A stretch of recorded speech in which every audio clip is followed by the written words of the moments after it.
Hello everyone, my name is Gabriela Luca. My student ID is S11213929. I'm from Tuvalu. Today I'm going to present on the topic of human development from the four theories that have been chosen to present on their theories, which is Piaget's theory of cognitive development, Vygotsky's social cultural theory of development, John Locke's theory, and neurocognitive learning theory. On the slide is based on Piaget's theory, which was cognitive development. According to Piaget's theory of cognitive development in Western theory, children learn from what they see, touch, and hear in the environment. They, their cognitive development was aided by their prior knowledge of what they already knew and what they discovered in the environment. Their social childhood and the climate they live in greatly affects their mental turn of events. Due to our socio-cultural development, I was so unlucky to grow up on a small island where I only saw a few things and didn't get to see other great cities and their bright lights. As a result, my thoughts were limited to my small world of ocean and beaches. According to Herbsberg, a child's way of thinking and learning in school are also influenced by their prior knowledge. It is similar for a child to comprehend something when they have prior knowledge or experience in it. But in my case, all I knew about beaches and ocean was that I lived there, so I thought the world was like mine. I didn't know that there are other places bigger than mine and differently people who live their lives in different ways.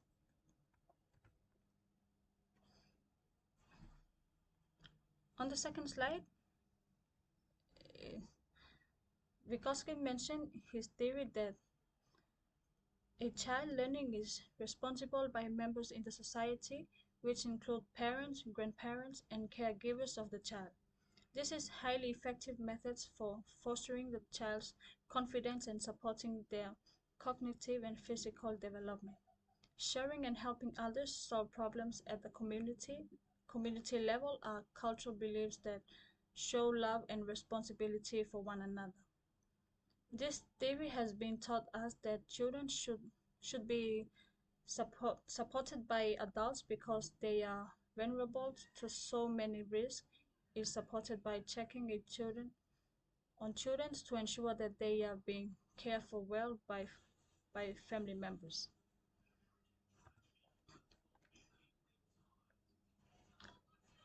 John Locke's theory on the third slide is based on John Locke's theory, which is known as Dambula Rasa or blank slate. And learning was acquired through experience and turned into understanding through reasoning.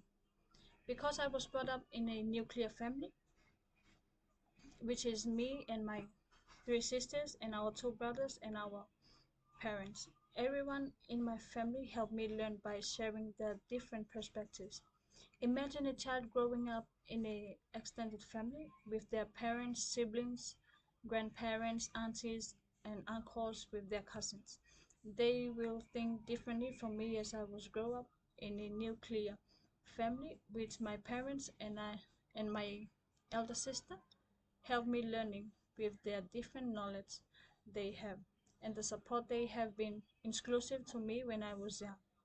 Even my exposure to the ocean and beaches will alter my perspective from that of a child growing up in the West, where technology is more advanced than on my home island. As a result, Locke believed, John Locke believed that children's understand of the world that the ability to make sense of it are both influenced by their experience. On this slide is based on neurocognitive learning theory, which he has been talked about on the biological basis of brain. According to neuro neurocognitive learning theory, he has mentioned of his theory that there are three traditionally separate strand of inquiry, which is neuro, neurophysiology with an emphasis on the biological basis of brain and neural activity. Secondly, cognitive science with a focus on information processing and internal representation of experience. And lastly, learning theory that explains on how we cumulatively interact with and adapt to our environment. However, it becomes clearly evident as we pursue that synthesis how much work we have made on each of them on the other on the one hand. Yet this composite perspective is no stronger than the weakest elements in the trio. We must acknowledge that human cultural history is also a remarkable construction that should not be constrained by materialistic explanations, even even though it is becoming increasingly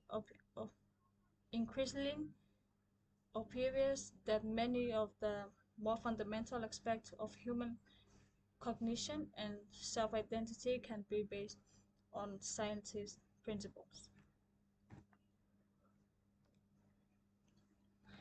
Discuss why we must understand on human development. I got three pointers, which is you may be able to better stand in the context of your own experience. It may encourage more personal development and self-awareness. It aids in understanding the changes people go through at various stages of their lives. So we must understand on human development because it helps you understand better better in your life experience, and it also can foster enhanced self-understanding, and and it helps understanding changes people are experiencing at different points of their lives. How important it is in understanding growth. Teachers must know how to best socialize the students because they can guide their students through knowledge acquisition, prevents problems from arising on human development. And also teachers should learn more about children's teaching, the children, the the way they behave in school. They can they can make better interaction with students. Like the teacher should socialize to the children and help the children to understand what they have covered up on the school activities.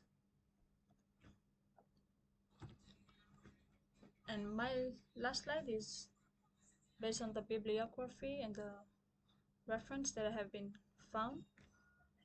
And thank you for listening. If anyone have a question, you are feel free to ask any question.